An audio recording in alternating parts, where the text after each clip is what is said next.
All right, hello, sixth grade. Here's the second part of your notes, your review notes. These are the sun review notes. These won't be as long as that first section of notes. It's just on our sun notes. Our star, the sun. All right, so we look at it first as what makes our sun, come on, here we go, ordinary. Well, it's ordinary for a couple things. First, it's a main sequence star. Remember that 90% of all stars are main sequence stars. That means the fusion pressure and gravity are about equal right now. It's just humming along, living life like a normal, ordinary star. It has a medium temperature. It's a yellow-white star. And it also has an average absolute magnitude.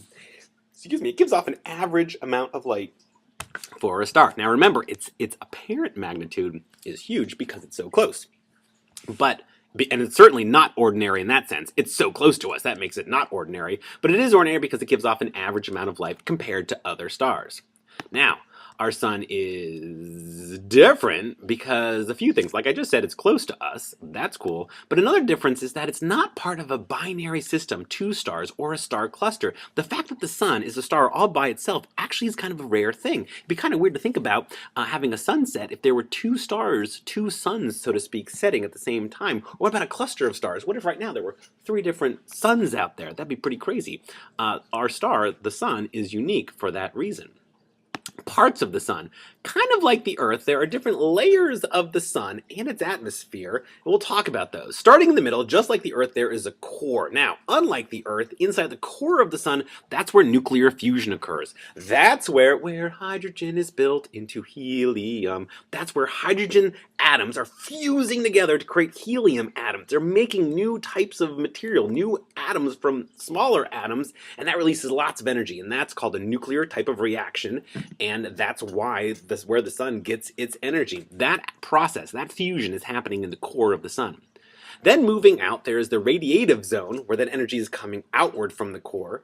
And then the last layer of the sun is a convective zone, where energy is moving in convection currents, kind of like the mantle, where the mantle is moving in convection currents. If we just zip ahead to this here, we can see we have the core, where there's fusion, then the radiative zone, where energy is radiating out, and then the convective zone where there's convection currents moving the energy in convection currents. But then there's the atmosphere. The atmosphere, as we see right here, the lowest layer is the photosphere, then the chromosphere, and then the outer corona. Of those three, we have, this slide right here. We have the first layer, the photosphere, the bottom layer. That's where light is given off, and it's coming out. And its temperature is about 6,000 degrees Celsius. The chromosphere is the middle layer, just know that for that sake. And the last layer is the corona, this outer layer. And the temperature of the corona can actually get up to 2 million degrees. It actually gets warmer than the photosphere for reasons that are still not 100% sure. But that's pretty cool. The neat thing about the corona too is that you can see it during an eclipse. A solar eclipse is when the moon passes right in front of the sun. You can't see the actual body of the sun, yet the corona, the energy, the outer layer of its atmosphere, you can see during an eclipse. That's pretty cool. Okay, the last part of these sun notes, there's not a lot of sun notes here, are features of the sun. The one main feature are sunspots. Now, sunspots are where there's magnetic storms, and that magnetic storm is pulling off the surface of the sun, pulling the plasma off of the surface of the sun. And when that plasma is pulled up and out because of this magnetic storm going on, it creates a cooler layer on the surface. That cooler layer, and I say cooler, it's still really hot. We're still talking the surface of the sun, but that cooler layer there is a sunspot. It becomes a little bit darker, and we can see those when we look at the sun. Now, the other aspect, or another part, back to sunspots again, a couple other quick things. Another thing about the sunspots is that they're not permanent, they come and go, and they cycle. The sun goes through these cycles of having more sunspots and less sunspots. About every 11 years, the sun has more sunspots, and they kind of tail off, and in between those 11 years, it gets less, and we'll see that diagram in a second. But that the amount of sunspots kind of varies from time to time, every 11 years or so. Okay. Other surface features of the sun, and they're related to sunspots, are solar flares and solar prominences. If we look here, quick diagram that just shows the number of sunspots are going up and down every about 11 years. And if we look at this one right here, we can see that they are solar maximum in about 2002, 2003. Then it went down 2006, 2007. And lucky for us, in 2014, we're back to having lots of sunspots. Like, look, there's a sunspot right there. Okay, sorry. Back to the other two surface features of the sun. One is the solar flare.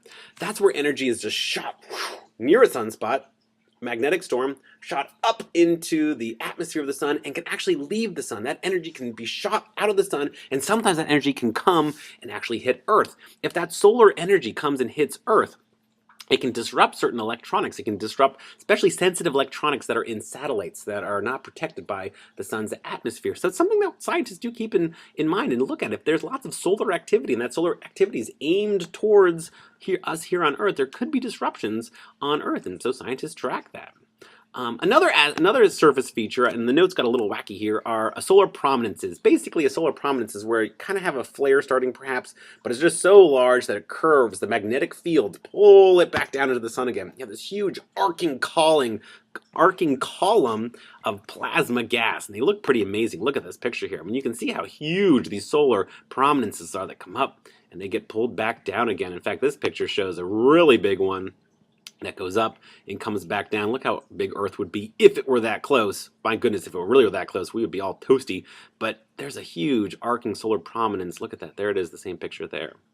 All right, the last part of the solar notes which you look over is the spinning sun. Now, you've been working on this activity. You will need to be able to plot the latitude and longitude of a sunspot. So please make sure that you look over that. Make sure that that you can do that correctly and that you're comfortable plotting the latitude and longitude of sunspots. All right?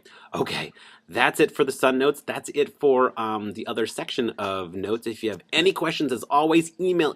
I know I'll be away on the sailing trip, but I'll be checking email. You can email me anytime. We'll review on Monday, and the test will be on Tuesday. Okay, that's it.